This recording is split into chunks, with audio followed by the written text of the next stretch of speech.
बीते दिनों नगर निगम ठेकेदार संघ ने नगर निगम में मोटी कमीशनखोरी का आरोप लगाकर सबको चौंका दिया। इस मामले में नगर निगम के आला अधिकारियों ने जांच की बात कही, लेकिन जांच की आंच उन आरोपी अधिकारियों और कर्मचारियों तक नहीं पहुंची। सारा मामला ठंडे बस्ते में चला गया।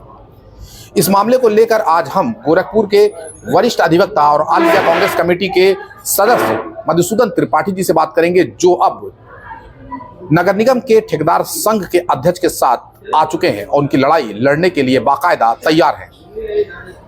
आपका बहुत बहुत स्वागत है हमारे चैनल में। मैं आपसे ये जानना चाह रहा था कि नगर निगम में बीते दिनों ठेकेदार संघ ने एक गंभीर आरोप लगाया था कि कमीशनखोरी का यहाँ पर काम होता है। बाकायदा एक रेट लिस्ट जारी की थी कमीशन की, जो नीचे से ऊपर तक थी। आनन फानन में जांच के आदेश दिए गए, लेकिन ये जांच ठंडे बस्ते में चला गया।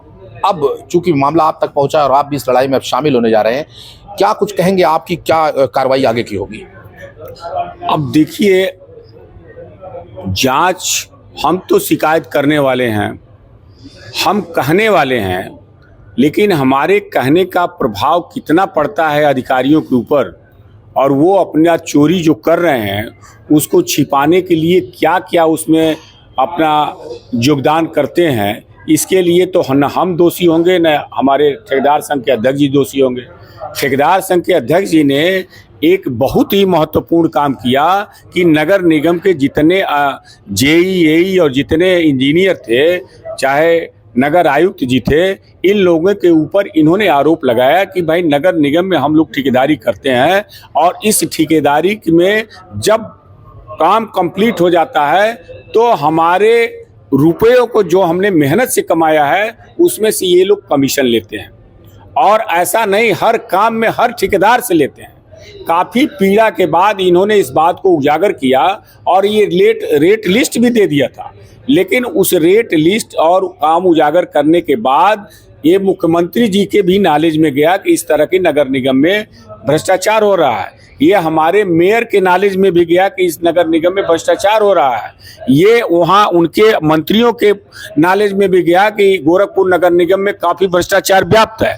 लेकिन उसकी शिकायत करने के बाद उसकी एक कमेटी गठित कर दी गई। उस कमेटी की गठित में जांच डीएम कर रहा है, लेकिन आज तक डीएम ने क्या कार्रवाई किया उन इंजीनियरों के ऊपर जो कमीशन ले रहे थे, जो कमीशन में उसमें इन्वॉल्व हैं, आज तक जनता को पता नहीं चला। ये जनता को उनको बताना पड़ेगा कि नगर निगम में जो इंजीनियर, जो लोक आयुक्त कमीशन लेते हैं ठेकेदारी में, काम की गुणवत्ता तो वो सही नहीं कराते हैं, बल्कि बिना गुणवत्ता किए ही पास कर देते हैं, वो पैसे क्यों ले रहे हैं और कहाँ जा रहा है, इसका काम डीएम को सौंपा गया है और आज तक डीएम ने कुछ नहीं किया। और हमारे माननीय मुख्यमंत्री जी ने भी इस पर एक भी शब्द नहीं बोला कि भाई इतना बड़ा आरोप लगा है, इसकी जांच कायदे से होनी चाहिए और इसका पानी का पानी और दूध का दूध और पानी अलग। मुख्यमंत्री योगी आदित्यनाथ ने बार बार कहा है कि हमारी सरकार जीरो टॉलरेंस की सरकार है, भ्रष्टाचार मुक्त सरकार है। खुद उनके शहर में इतना गंभीर आरोप लगता है और अभी तक आरोपी अधिकारी और कर्मचारी अपने कुर्सी पर अपनी जगह पे बने हुए हैं। आपको क्या लगता है कि ये दोहरा रवैया या दोहरी बात नहीं लगती आपको? अब ये तो बड़ा वैसा क्वेश्चन आपने पूछा। आप यहाँ के जो प्रधानमंत्री जी हैं, रोजाना कितनी घोषणाएं और कितना क्या करते हैं उसके बारे में आप जान ही रहे हैं कि केवल जुमलेबाजी की सरकार है। हमारे माननीय मुख्यमंत्री जी इस शहर में हर हफ्ते में आते हैं, उनको एक एक इंच का पता है कि इस शहर में हो क्या रहा है।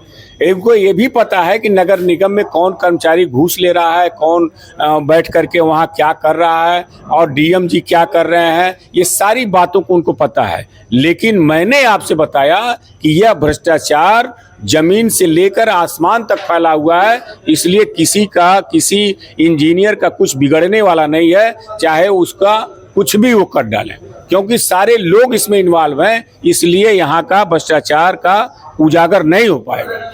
तो मेरा एक सवाल ये था कि कानून का सहारा क्यों नहीं लेते हैं लोग? कानून के शरण में जब सुनवाई नहीं हो रही। मैं तो इन ठेकेदार से कहा हूँ इनके से कि पहले एक दिन धरना प्रदर्शन करिए, सड़कों पर निकलिए, भ्रष्टाचार के बारे में बात करिए, पेपर मीडिया में जैसे आज कर रहे हैं उसको करिए, और इस सारे कागजातों को लेकर के हमारे साथ चलिए माननीय उच्च न्यायालय में एक रिट दाखिल किया जाए कि साहब ये हमारी दरखास्त है, ये काम पड़ा हुआ है और हमारे वहाँ न डीएम इस पर एक्शन ले रहे हैं, न कमिश्नर एक्शन ले रहे हैं, न हमारी मुख्यमंत्री जी इस पर कोई कार्रवाई कर रहे हैं। इसकी एक जांच कमेटी बना करके हाईकोर्ट जांच करा दे, वो जांच हो जाएगी। चले ही पहले तो कुछ यहाँ तो होना चाहिए, जनता में जागरूक तो पैदा करें कि जनता जाने तो नगर निगम में कितना भ्रष्टाचार प्राप्त है। आप जो ये कूड़ा है, इस कूड़े से जो नौसर पर बंधा बना हुआ है, एकला बंधा, उस बंधे पर आप देखते हैं कितना बदबू होती है।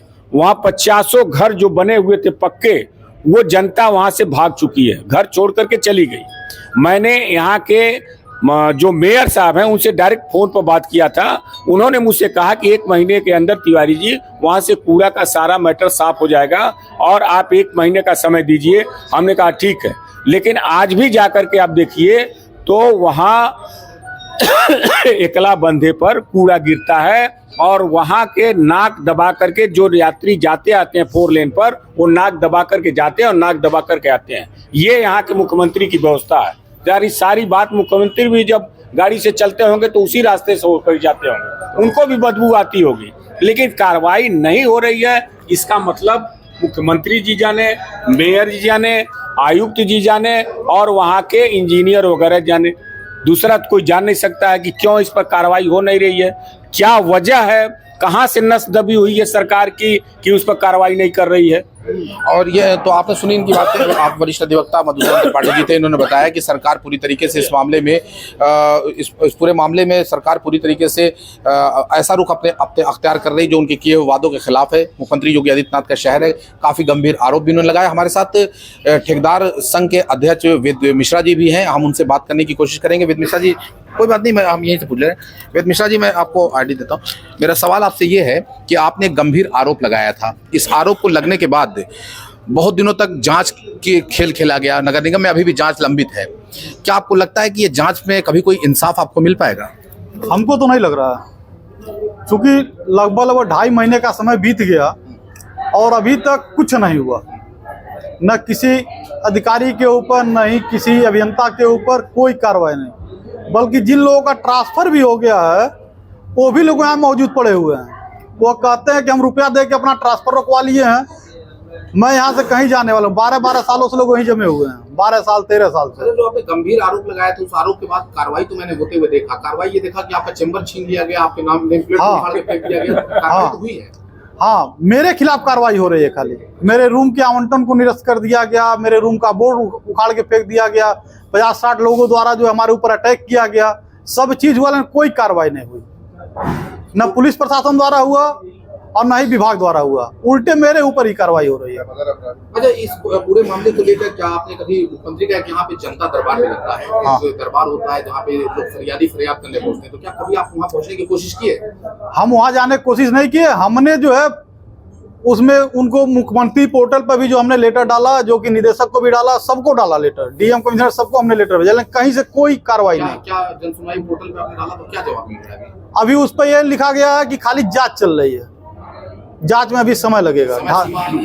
कुछ नहीं 2.5 महीने का समय बीत गया, अभी खाली जांच चल रही है। इस बीच में आपको धमकियां भी मिली, आप जिस तरह आपने बताया कि आपको जानलेवा हमला हुआ, क्या अभी भी आपको डर सता रहा है? हाँ, हमको सता रहा है। चीफ इंजीनियर संजय चौहान और शास्त्रीय अभियंता अमरनाथ जी जो है हमारी हत्या की षड्यंत्र भी रच रहे हैं। ये गंभीर आरोप है। हाँ।